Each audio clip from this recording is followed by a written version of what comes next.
हाय दोस्त, जैसा कि समरूप के फर्स्ट वाले वीडियो में अच्छे प्रश्नों को सॉल्व किए थे, तो उससे आगे बढ़ते हुए उसके नेक्स्ट लेवल के प्रश्नों को इस वीडियो में सॉल्व करेंगे, और वो भी step to step, point to point, ताकि उस प्रश्न के अतिरिक्त प्रश्न को भी आप आसानी से और कम से कम समय में सॉल्व कर पाएँ। राइट है। अगर कोई प्रश्न आपको समझ में नहीं आ रहा है या मुझे समझाने में कोई दिक्कत है तो कमेंट बॉक्स में बेझिझक बोल सकते हैं। ठीक है, चलिए पहला प्रश्न सॉल्व करते हैं। ध्यान दीजिए दोस्त, प्रश्न कह रहा है त्रिभुज एबीसी का क्षेत्रफल एक इकाई है। डीई बीसी के समानांतर एक सीधी रेखा है जो एबी और एसी पर क्रमशः डी और ई बिंदुओं को इस प्रकार जोड़ रही है कि एडी रेशियो डीबी बराबर 1:6 है। त्रिभुज एडीई और त्रिभुज एबीसी के क्षेत्रफलों का अनुपात है। क्षेत्रफल का अनुपात आपसे पूछ रहा है। ध्यान दीजिएगा, एक त्रिभुज है जिसका नाम है एबीसी, ठीक, और इसमें एबी पर डी है और एसी पर ई है, क्रमशः में दिया है। तो एबी पर डी है और एसी पर ई है, और ये जो डीई है ना, जो बीसी के समानांतर है। यहाँ तक क्लियर है। अब कह रहा है कि एडी और रेशियो डीबी बराबर 1:6 है, यानी कि एक एडी जो है 1 यूनिट है और डीबी जो है 6 यूनिट है। ठीक, तो आपसे ये पूछ दिया कि एडी का क्षेत्रफल यानी कि एरिया ऑफ त्रिभुज एडीई और एरिया ऑफ त्रिभुज एबीसी, ये आपसे पूछा है, बताना है कि क्या होगा। ठीक है, चलिए दोस्त, जैसा कि मैं आपको बता चुका हूँ इंट्रोडक्शन वाले वीडियो का, अगर वो नहीं देखे हो तो उस वीडियो को जरूर जाकर देखिएगा, तभी आपका बेसिक क्लियर होगा। और जब आपका बेसिक क्लियर रहेगा तो प्रश्नों को आप आसानी से चुटकी में सॉल्व कर सकते हैं। ठीक है, जब भी आपसे क्षेत्रफल का अनुपात पूछे और उसमें संगत भुजा दिया रहे तो क्षेत्रफल का अनुपात उसके संगत भुजा के स्क्वायर का समानुपाती होती है। ठीक है, जैसे कि मैं आपको यह भी बता चुका हूं कि एक त्रिभुज में एक भुजा के समानांतर कोई रेखा खींच दी जाए तो दोनों भुजा समरूप होती है, यानी कि समान होती है। ठीक है, क्यों, तो अभी समझ लेते हैं। जैसे देखिए, ये समांतर रेखा है ना, ये कोण है, ये कोण संगत कोण के आधार पर बराबर, ये कोण और ये कोण संगत कोण के आधार पर, ये जो कोण है दोनों में है समान समरूप हो जाएगा। ठीक है, क्योंकि तीनों कोण बराबर। क्लियर है ना। चलिए दोस्त, अब इस त्रिभुज के लेते हैं और बड़े वाले त्रिभुज के लेते हैं। तो इस त्रिभुज के लेते हैं तो इसकी एक भुजा कितना है, 1 यूनिट, तो 1 का स्क्वायर करेंगे तो 1 ही होगा।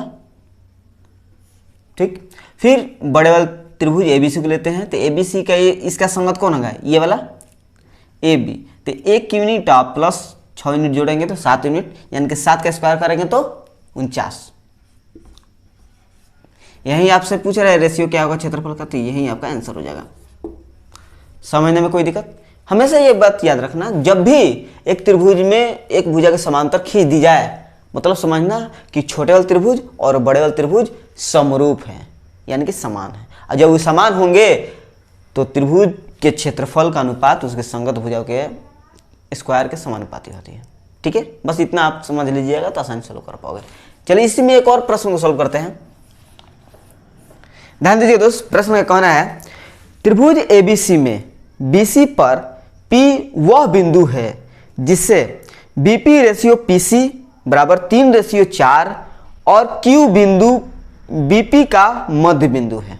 ठीक है, तो area of triangle AB Q ratio area of त्रिभुज एबीसी, यानी कि एबी क्यू और एबीसी का क्षेत्रफल का रेशियो बताना है। ठीक है, चलिए सबसे पहले तो एक त्रिभुज है जिसका नाम है एबीसी।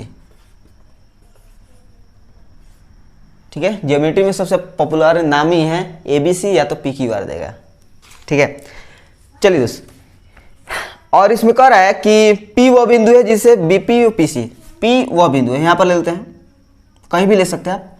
पी वह बिंदु है जिसे बीपी और पीसी का रेशियो 3:4 है। बीपी 3 यूनिट और ये आपका 4 यूनिट। ठीक, अब कह रहा है कि क्यू वह बिंदु है बीपी का मध्य बिंदु है। ठीक है, क्यू जो है बीपी का मध्य बिंदु है, ये वाला जो है इन दोनों का आधा आधा है। अगर ये यहाँ से यहाँ तक 3 है तो ये वाला आपका हो जाएगा 3/2, ये वाला हो जाएगा 3/2, आधा आधा हो जाएगा। ठीक है, क्लियर है यहाँ तक? ऐसा आपका चित्र बनेगा। तो आपसे पूछ दिया कि एरिया ऑफ ABQ रेशियो में पूछ रहा है, तो इसलिए बाटा में हो जाएगा एरिया ऑफ त्रिभुज ABC। ध्यान दीजिएगा, सबसे पहले देखते हैं ABQ। तो यहाँ पर कोई तो दिमाग चल नहीं रहा है, ठीक है, समरूप तो होगा नहीं क्योंकि समांतर भी नहीं है। ये भी समांतर नहीं है तो एक बात जानते हैं आप कि जब एक त्रिभुज समकोण होता है यानी कि एक कोण 90 डिग्री होता है, यानी कि ऊंचाई जब होता है तो उसमें 1/2 गुने आधार गुने ऊंचाई होता है, उसका क्षेत्रफल होता है। चलिए, लेकिन इसके तो ऊंचाई तो दिया नहीं है, इसको आप कंफर्म नहीं कर सकते कि ऊंचाई है, तो अपने मन से मान लीजिए कि एक ऊंचाई है और ऐसा ऊंचाई लेना है कि जो कि तीनों में शामिल हो जाएगा, इसमें भी, इसमें भी, इसमें भी, क्योंकि मुझे या आपको नहीं पता है कि कहाँ ऊंचाई होगा। तब मान लेते हैं इसको सोल्व करना है तो यहाँ पर ऊंचाई है, एकदम सीधे यहाँ पर ऊंचाई है। ठीक है, आप यहाँ पे ले सकते हैं, कोई गलत नहीं होगा, लेकिन हाँ तीनों के लिए होगा। चलिए, तो ABQ का क्षेत्रफल, तो ABQ कौन है? ABQ, ये वाला आपका Q है, यहाँ पर दिख दे थोड़ा सा, Q है। ठीक है, ABQ के क्षेत्रफल क्या होता है? 1/2 गुने आधार, आधार कितना है यहाँ? BQ कितना है? 3/2, 3/2 और गुने ऊंचाई, तो ऊंचाई आपका क्या हो जाएगा? ये वाला जो अभी लिया है इसका हम H ले रहे हैं, ऊंचाई है। ठीक है, तो H ले लेते हैं, H लिया है ना, H। ठीक, अब ABC का क्षेत्रफल, तो ABC तो पूरा है ना, तो 1/2 गुने आधार, आधार कितना है? तो यहाँ से लेकर यहाँ तक, तो 4 और ये 3, 7, यानी कि आपका 7 और गुने ऊंचाई तो एक ही होगा, जो इसका है जो इसका ही होगा। ऊंचाई खत्म, 1/2 खत्म, ये 2 नीचे आएगा यानी कि 3/14, ये आपका फाइनली आंसर हो जाएगा 3:14। ठीक है, इस प्रश्न में एक चित्र भी दिया है, केवल आपको प्रश्न को समझना है। कह रहा है त्रिभुज ABC में P और Q क्रमशः AB और AC पर स्थित ऐसे बिंदु है कि AP बराबर 1 सेंटीमीटर, PB बराबर 3 सेंटीमीटर, AQ बराबर 1.5 सेंटीमीटर और CQ बराबर 4.5 सेंटीमीटर है। ठीक है, यदि त्रिभुज APQ का क्षेत्रफल 12 सेंटीमीटर स्क्वायर है तो चतुर्भुज BPQC का क्षेत्रफल ज्ञात करें। क्या पूछ रहा है? BPQC इसका क्षेत्रफल आपसे पूछ रहा है, क्या होगा? ठीक है, इसमें क्या क्या दिया है? AP 1 सेंटीमीटर है और PB 3 सेंटीमीटर है, AQ 1.5 सेंटीमीटर, CQ 4.5। ठीक है, और इसमें APQ का क्षेत्रफल दे दिया है 12। ठीक है, देखिए तो इसको आप आसानी से सॉल्व कर सकते हैं। जैसे मैंने आपको बताया है कि एक त्रिभुज में एक भुजा के समानांतर कोई रेखा खींच दी जाए तो छोटे वाले त्रिभुज और बड़े वाले त्रिभुज समरूप होते हैं, यानी कि समानता होती है इसमें, क्योंकि उसके तीनों कोण बराबर हो जाते हैं। ठीक है, अब चलिए दोस्त, इसको सॉल्व करना है तो बिना कॉन्सेप्ट को तो आप सॉल्व नहीं कर पाओगे, जो आपका प्रमेय है उसी प्रमेय का उपयोग करना पड़ेगा। ध्यान दीजिएगा,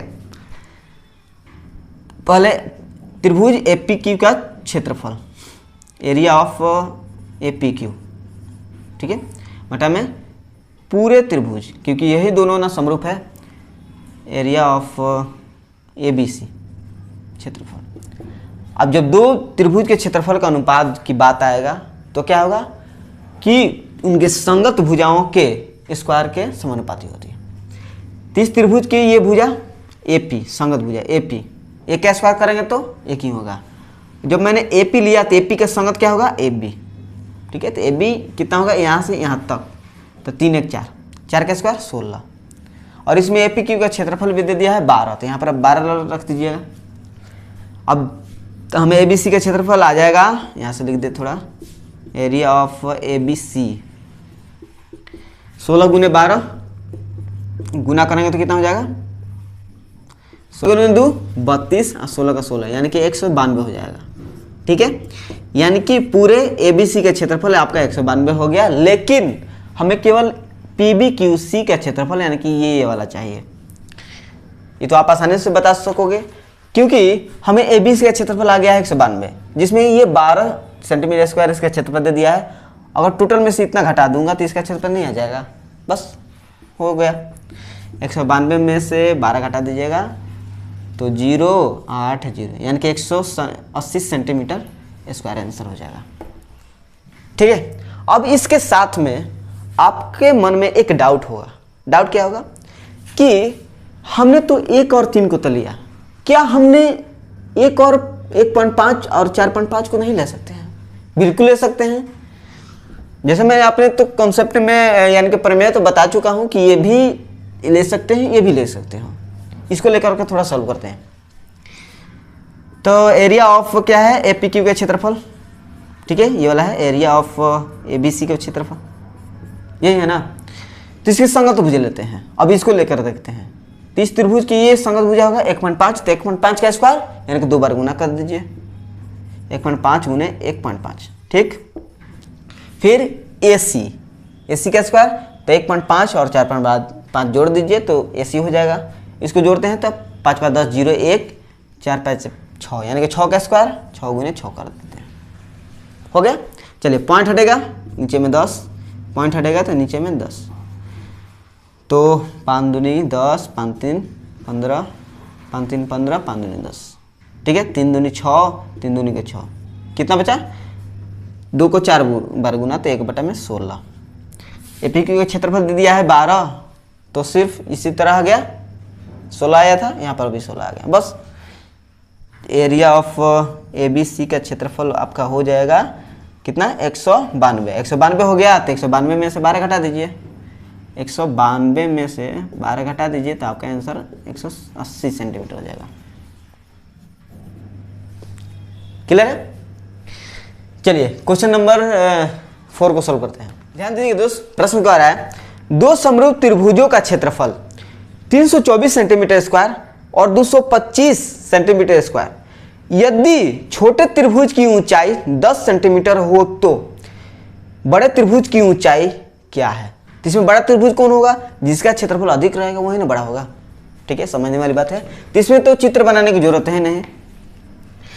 चलिए क्षेत्रफल की बात है ना, और इसमें ऊंचाई भी दिया है, तो पहले लेते हैं क्षेत्रफल।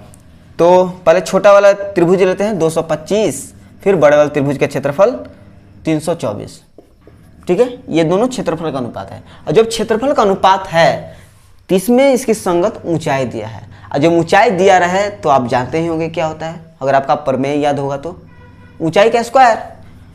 ये छोटे वाले त्रिभुज का क्षेत्रफल है ना, तो इसके सामने छोटे वाले त्रिभुज की ऊंचाई होगी। तो छोटे त्रिभुज की ऊंचाई इसमें दिया है 10, यानी कि 10 का स्क्वायर करेंगे तो 100, ठीक। और बड़े त्रिभुज की ऊंचाई पूछ रहा है तो h स्क्वायर। कोई डाउट नहीं होना चाहिए, और कोई भी डाउट होगा तो मेरे इंट्रोडक्शन वाले वीडियो को देख लीजिएगा, वहां पर सभी के सभी आपका क्लियर हो जाएगा। तो उसका लिंक इस वीडियो के डिस्क्रिप्शन में दिया गया है, वहां पर जा करके देख सकते हैं, ठीक ना। चलिए तो h स्क्वायर यानी कि h का मान सॉल्व करना है। तो 5 20, 5 का 20, 50 25, ठीक। तो 5 का 20, 5 9 45 हो जाएगा।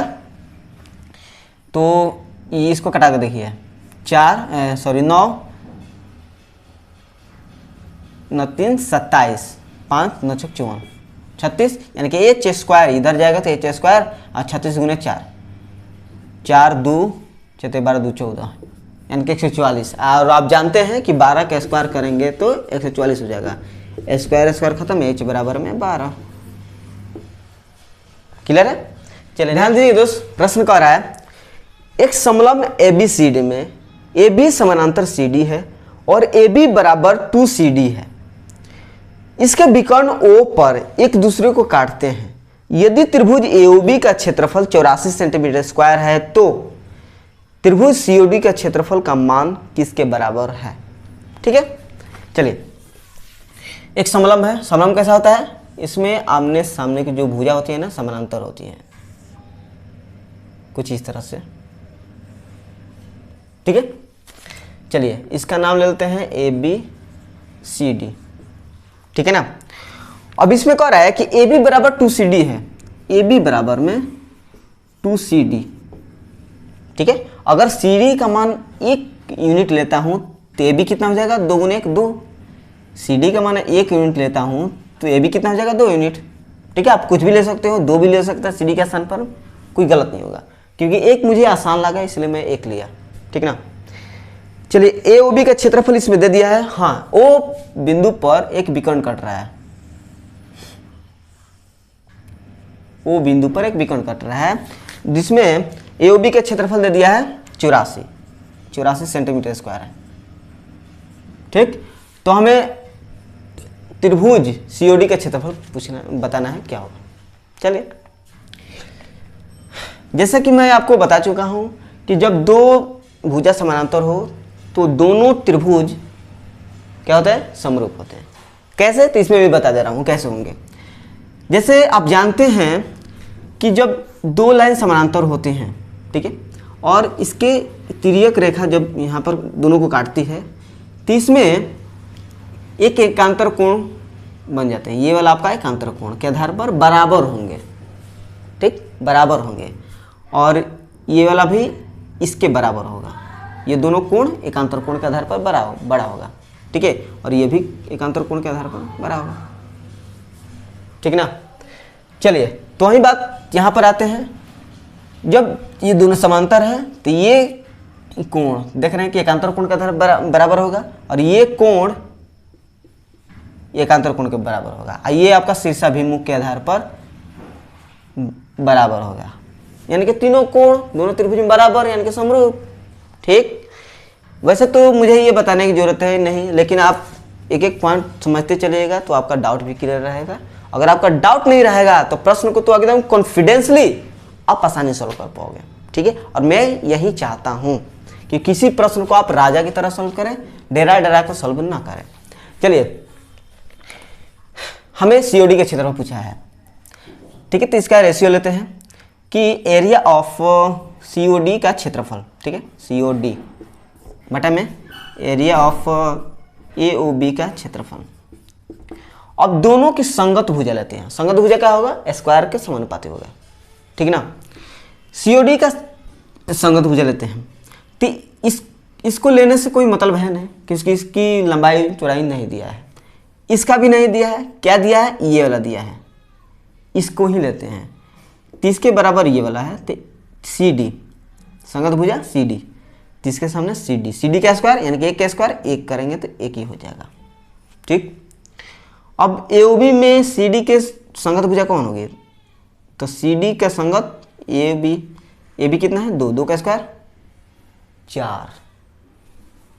ठीक है, तो आपको सीओडी बताना है, जिसमें इसका एओबी का क्षेत्रफल दे दिया है 84, तो सीओडी का क्षेत्रफल आ जाएगा आपका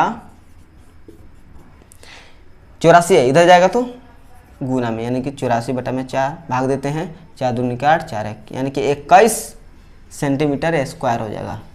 दिक्कत नहीं होना चाहिए। ठीक है, मैं आपको पहले ही बता चुका हूँ, भले वीडियो थोड़ा सा लंबा हो जाए, इससे कोई फर्क नहीं पड़ता है। जो चीज़ें आपको सीखने को मिलेगी ना, वो बहुत बड़ा मैटर करता है। ठीक ना। और मैं एक दावा ठोक के कह रहा हूँ कि अगर अच्छी तरह से समझ जाओगे ना, किसी भी बुक को उठा करके सॉल्व कीजिएगा, आप आसानी सॉल्व कर सकते हैं, किसी भी प्रकाशन का। ठीक है, क्योंकि ये जितने भी प्रश्न है ना, मिली जुली प्रश्न है। ठीक है, चलिए क्वेश्चन नंबर 6 को सॉल्व करते हैं। प्रश्न क्या कर रहा है, ध्यान दीजिएगा, क्योंकि एक बार प्रश्न को समझ लीजिएगा तो प्रश्न को तो चुटकी में आसानी सॉल्व कर सकते हैं। चलिए, कह रहा है त्रिभुज एबीसी त्रिभुज डीईएफ के समरूप है। यदि त्रिभुज एबीसी की भुजाएं AB, BC और CA क्रमशः 3, 4 और 5 सेंटीमीटर है। ठीक है, त्रिभुज DEF का परिमाप कितना होगा यदि DE भुजा की माप 12 सेंटीमीटर है। क्या पूछ रहा है, DEF का परिमाप पूछ रहा है। और जब किसी प्रश्न में 2 त्रिभुज समरूप हो और उसमें परिमाप की बात आ जाएगा तो 2 त्रिभुज के परिमाप का अनुपात उसकी संगत भुजा के समानुपाती होते हैं। ये तो आप जानते ही होंगे, नहीं जानते होंगे तो आप समझ लीजिए। आपसे परिमाप पूछ रहा है ना, सबसे पहले तो समरूप के रूप में क्या दिया है, ABC समरूप है DEF, इस प्रकार दिया है। तो DEF का परिमाप पूछा है, तो DEF का परिमाप, ठीक है, बटा में क्या हो जाएगा, ABC का परिमाप।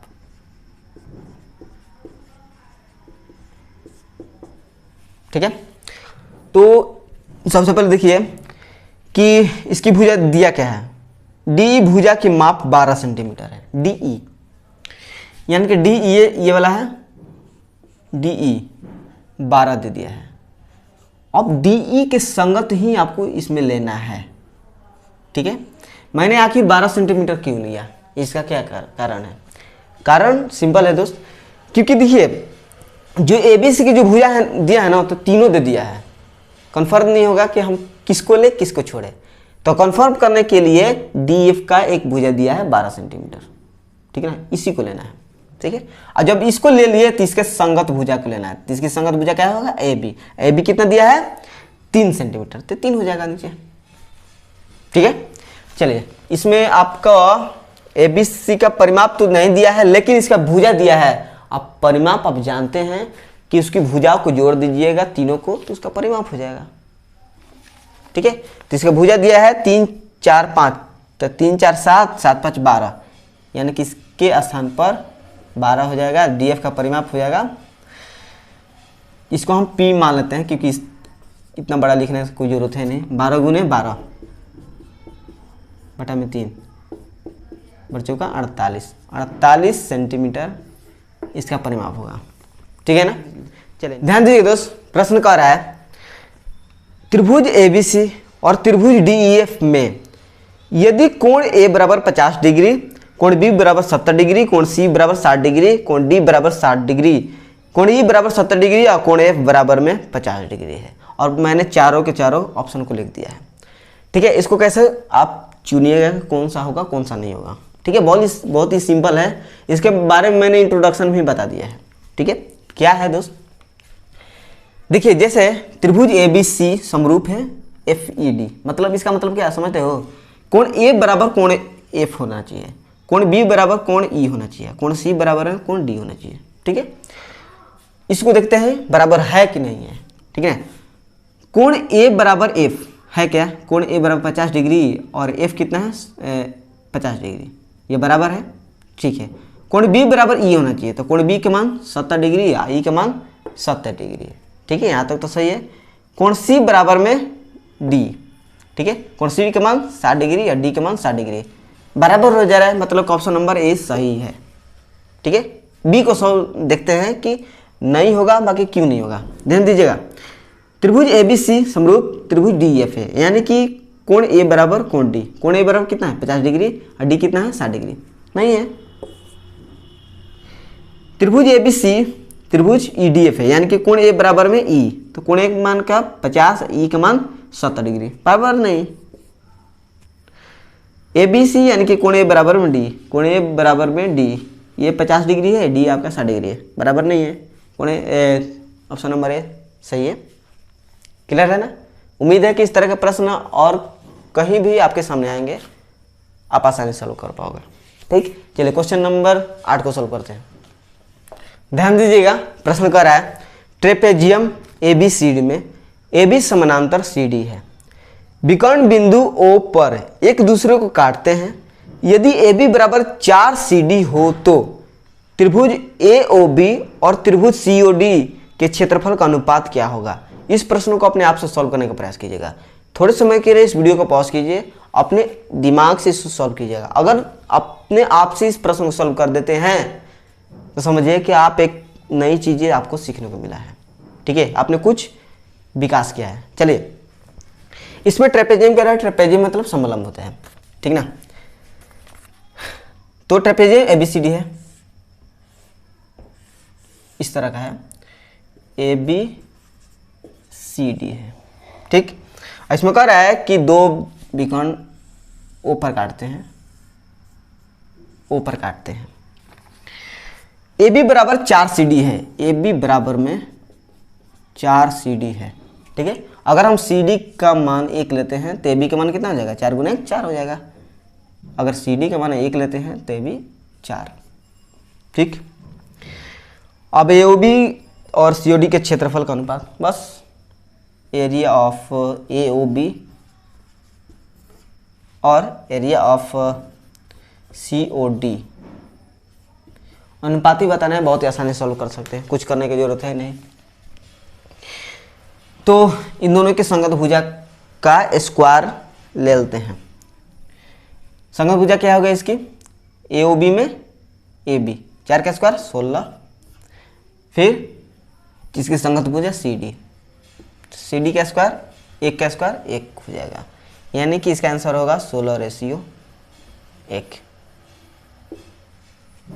ठीक है, चलिए क्वेश्चन नंबर 9 को सॉल्व करते हैं। इस प्रश्न का कहना है त्रिभुज PQR में कोण P रेशियो कोण Q रेशियो कोण R बराबर में 2:2:5 है। ठीक, एक रेखा QR के समानांतर खींची जाती है जो PQ और PR को क्रमशः A तथा B स्पर्श करती है।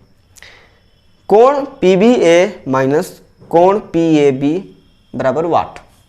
ठीक है, तो एक त्रिभुज है, इस तरह से त्रिभुज है, इसका नाम है PQR। ठीक है, और इसके समांतर QR के समांतर एक भुजा है AB। ठीक है, और इसमें कह रहा है कि कोण P 2 यूनिट है, ये आपका 2 यूनिट, कोण Q 2 यूनिट और कोण R 5 यूनिट है। ठीक है ना, इस तरह से दिया है रेशियो में। चलिए दोस्त, हमें तो क्या सॉल्व करना है कि कोण PBA, तो PBA यानी कि ये वाला एंगल और PAB माइनस PAB ये वाला, इसमें से इसको घटा दीजिएगा तो आपका आंसर हो जाएगा। लेकिन कैसे सॉल्व करें, ध्यान दीजिएगा, इस त्रिभुज में ये वाला इसके समानांतर है, समानांतर है ना, तो ये बड़े वाले त्रिभुज के समरूप होंगे। ठीक है, समरूप मतलब कि दोनों के तीनों कोण बराबर होंगे। कैसे, अब देखिए इस कोण को देखिए और इस कोण को देखिए, संगत कोण के आधार पर बराबर, यानी कि 5 यूनिट है तो यह भी आपका 5 यूनिट होगा। ठीक है, अब इसको देखते हैं, ये वाला और ये वाला 2 यूनिट, संगत कोण के आधार पर यह भी 2 यूनिट हो जाएगा। यहाँ तक क्लियर। अब आते हैं, इसको सॉल्व करना है, इनका अंतर सॉल्व करना है ना, तो कितना अंतर है, 5 में से 2 घटेगा तो 3 यूनिट, 3 यूनिट को हमें सॉल्व करना है। चलिए, एक बात तो आप जानते हैं कि एक त्रिभुज में टोटल 180 डिग्री का कोण होता है, यानी कि तीनों कोणों को मिला करके 180 डिग्री होता है। तो तीनों को जोड़ते हैं तो 2 2 4 5 9, यानी कि 9 यूनिट रियल में कितना होता है 180 डिग्री 20, यानी कि 1 यूनिट बराबर में 20, अंतर कितना 3, तो 3 यूनिट बराबर में 60 हो जाएगा, यानी कि 60 डिग्री ये दोनों का अंतर होगा। क्लियर है ना।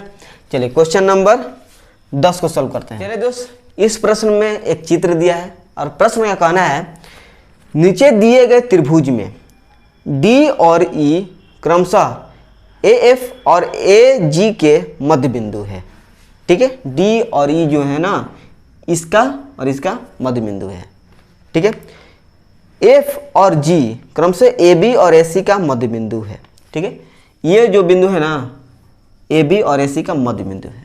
ठीक है, यदि DE बराबर 2.4 सेंटीमीटर है तो BC का मान क्या है। DE 2.4 दिया है, DE 2.4 सेंटीमीटर हो तो आपको BC का मान पूछा है, BC, तो इसकी लंबाई मान लेते हैं कि x है। ठीक है, x सेंटीमीटर है। देखिए दोस्त, एक प्रमेय यानी कि कॉन्सेप्ट मैंने आपको बताया था कि अगर किसी त्रिभुज में अगर ABC हो, मान लेते हैं ABC हो, और इस AB और AC को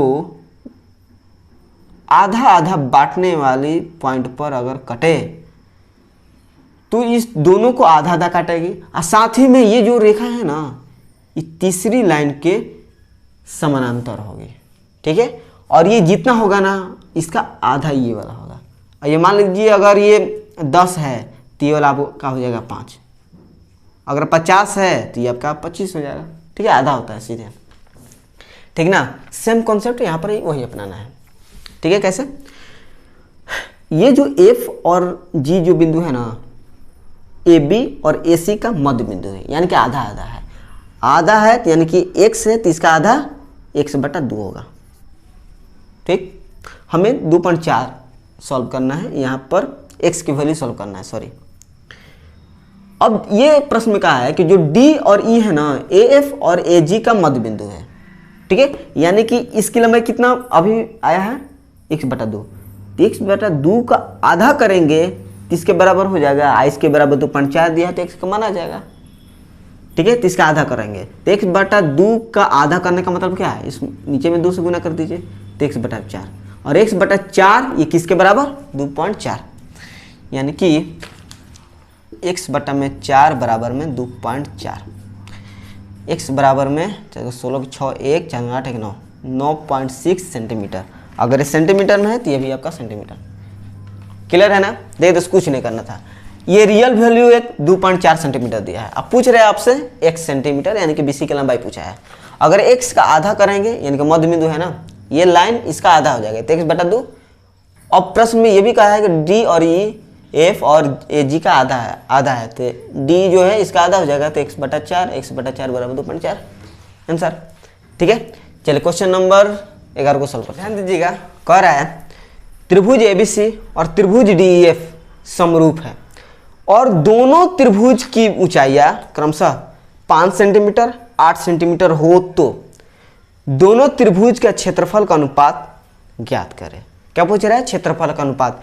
इसमें आपको ऊंचाई दिया है, तो आप जानते हैं कि जब दो त्रिभुज समरूप हो तो उसके क्षेत्रफल का अनुपात उसकी ऊंचाई के स्क्वायर का समानुपाती होती है।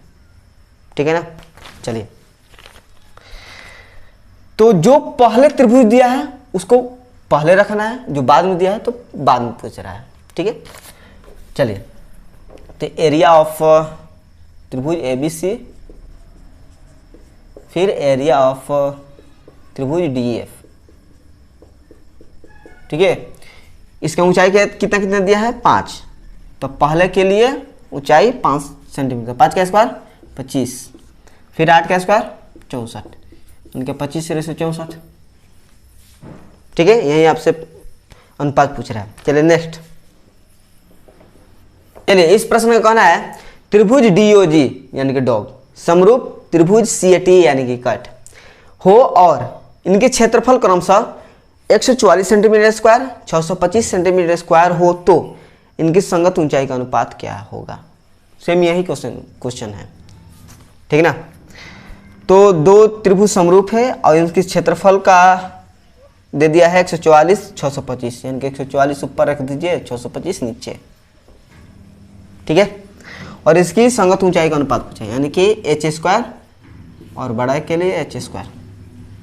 ठीक ना, तो दोनों का अनुपात पूछा है तो स्क्वायर है तो दोनों h/h का स्क्वायर हो जाएगा, और जब स्क्वायर है तो इधर आएगा तो स्क्वायर रूट में आ जाएगा। ठीक है ना, 144 625 स्क्वायर रूट चढ़ेगा तो h/h हो जाएगा, तो 144 का स्क्वायर रूट 12, 625 का 25, आंसर हो गया। दिक्कत नहीं होना चाहिए। तो चलिए क्वेश्चन नंबर 13 यानी कि इस वीडियो के अंतिम प्रश्न को सॉल्व करते हैं। चलिए अंतिम प्रश्न को सॉल्व करते हैं, क्योंकि अंत भला तो सब भला ही भला। कह रहा है त्रिभुज GKI त्रिभुज MNP के समान है।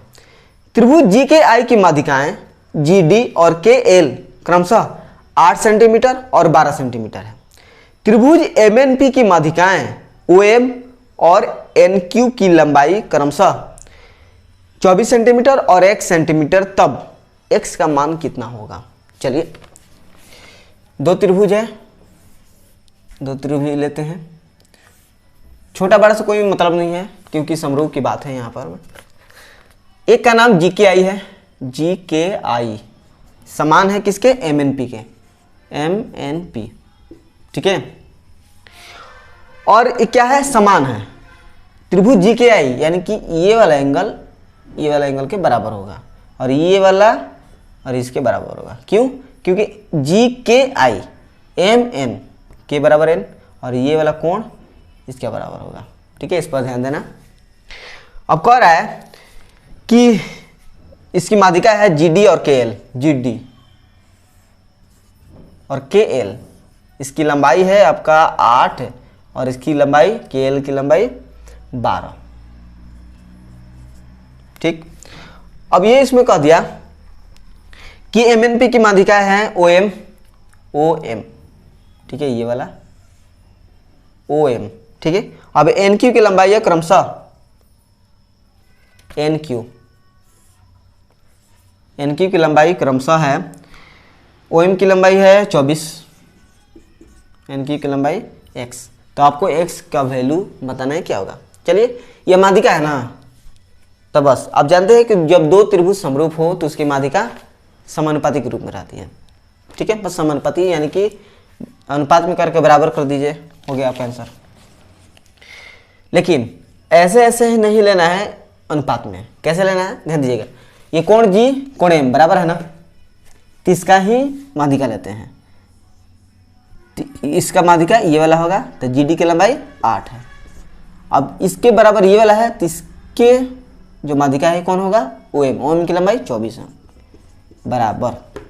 अब ये वाला है ना KL, के बराबर N है, KL 12 और इसके NQ x, 8 3 के 24 यानी कि x बराबर में आपका 36 आंसर हो जाएगा, ठीक है। तो मुझे उम्मीद है कि इस वीडियो के अंत तक क्वेश्चन नंबर 13 तक कहीं भी आपको डाउट नहीं रहा होगा। अगर कोई आपको समझने में कोई दिक्कत है या मेरी बात आपको समझ में नहीं आ रही है तो कमेंट बॉक्स में जरूर आप बताइएगा कि क्या कारण था आपको ना समझने का, ठीक है ना। अगर कोई भी डाउट हो तो कमेंट बॉक्स में बता सकते हैं ताकि मैं उसको क्लियर कर सकूँ, ठीक है। देखिए दोस्त, पढ़िए तो इसको क्लियर ढंग से पढ़िए, क्योंकि आजकल के एग्जाम में थोड़ा सा पहले जैसे एग्जाम में नहीं रहा, थोड़ा सा टफ लेवल का हो गया, तो उसको थोड़ा सा अंदर अंदर का पढ़िएगा तभी वो आपका क्लियर हो पाएगा। कुछ इस तरह से जैसे मैं समझाता हूँ, सारे कॉन्सेप्ट क्लियर करते जाओ, प्रश्न एग्जामिनर देगा कहाँ से, मेन सवाल ये होता है। चलिए, थैंक यू सो मच इस वीडियो को देखने के लिए।